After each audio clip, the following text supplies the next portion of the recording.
And, oh, whoa, someone's knocking on the door. That'll be Albury Wodonga Bandits facing up against your North Bears this Saturday at the Bear Cave. Albury, one of those dark horse teams with a few strong imports like Jameer Coleman, looking to get at it against the Norths. But what happened in their last game against Bankstown Games? It was an absolute nail-biter. Down on the border, 87-92 loss at the hands of the Bankstown Bruins. I mean, that's what happens when Hayden Blankley steps up for Bankstown. 32 points he had, and it was almost unstoppable. Got Player of the Week. Foot Locker Player of the Week. So $200 gift voucher for Hayden Blankley. But it wasn't all grim for the Bandits. I mean, Jameer Coleman, as usual, stepping up. 30 points, 11 rebounds, and his running mate, Michael Parks, or Boogie, as they call him, 12 points, 18 rebounds. Lockie Cummins as well, 18 points to go with it. So it wasn't necessarily a bad performance from the Bandits, but the Bruins just snatched that one at the end. It's going to be a little tough for Albury now, just sitting behind the Newcastle Falcons, knocking on the door of the finals, as you were saying earlier, in 9th spot at the moment. So it's going to be a very important game for this Bandits team. Garen, you mentioned earlier a lot of imports in this Albury Wodonga side. Talking about Jameer Coleman, how's he been doing this year? The mid-range assassin, nifty dribbles, can find his own comfort spot on the floor, can get his shots at will, and really rebounding well for this team. So putting up 19 and 8 on the season for a reason. And jumping out the park is Michael. Boogie wanna dance, 18 and 9, 21 and 18, his last game, James. Massive. Michael Parks has been a revelation for the Bandits this year, Garen. Out of Southwest Mississippi College, as well as Richmond Heights High School. Went to Memphis Uni as well, so no slack to a program. Big shout out to Tyreek Evans, also went to Memphis back in the day. I know he's a big fan of the channel. Actually, he sends us a lot of messages, Tyreek Evans. Wait, the Memphis Tigers? Yeah, the Memphis Tigers. Yeah, it's a shout out to Hardaway also. Yeah, and D-Rose also went to Memphis as well. Yeah, that's cool. Michael Parks, also that G League experience, played with the Raptors 905. And was selected in the 2019 G League draft. I mean, he's a big body, Garen. Real physical presence, super muscly, very athletic, and clogs up the paint defensively, and can really finish out of the pick and roll situation. And throwing some slammer jammers here and there, Michael Parks.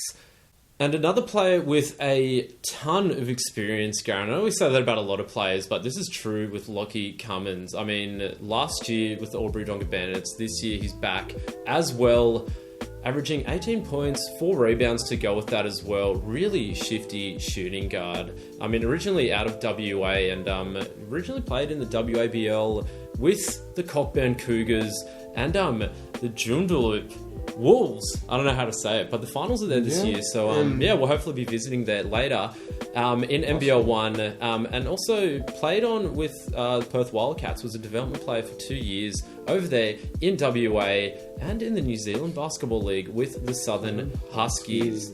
But if we can just quickly go back to his experience in the WABL or the SBL, the State Basketball League they've got over there in the Wild Wild West. Led that competition in 2017 with 3-point percentage, so an absolute dead-eye shooter.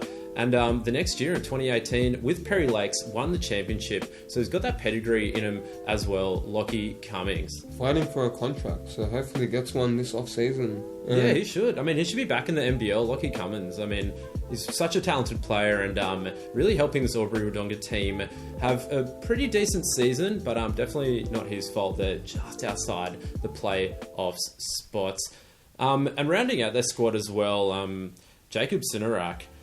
Really the Mike Golding of this Albury Wodonga team. He's been there for so long. Even back in the Siebel days, Sinarak was playing. A long-time Bandit and really a good glue guy for them, Garen.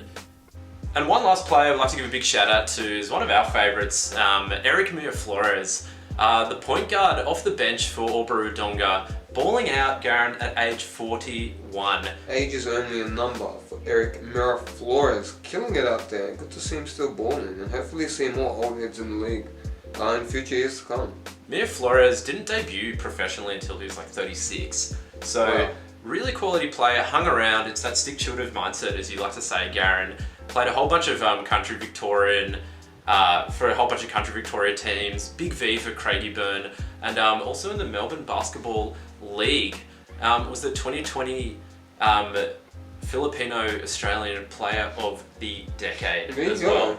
We were talking a little earlier about the key matchups this game, and you mentioned Nate Musters and Michael Parks, the bigs in the middle. I mean, Nate Musters had a huge game against Glenn Morrison last week. 15-7, so hopefully he can continue his aggressiveness, assertiveness on offense, putting pressure on the opposition's defense, and again, using his repertoire of moves he's been working on. So Yeah, it was also Nate Musters' birthday last weekend, so happy birthday, Nate. No. Had a great game, just unfortunately going down to Canberra at the Bears, but Michael Parks and Nate Musters, it's going to be a lot of muscle going at each other.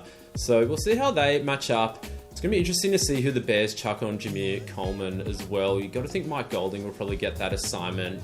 But, Junior Madut also might do it as well if he's playing, that is. Yeah. So not too sure with the Bears. Had it very short-handed last week, and hopefully Micah Young will be back as well, because they're going to need all the help they can get. It's going to be hungry Albury Wodonga Bandits taking on the North Bears. We'll see you at the Bear Cave hopefully on Saturday. If not, we'll be calling the game. So snuggle up on the couch and watch the game. It's pretty cold out there.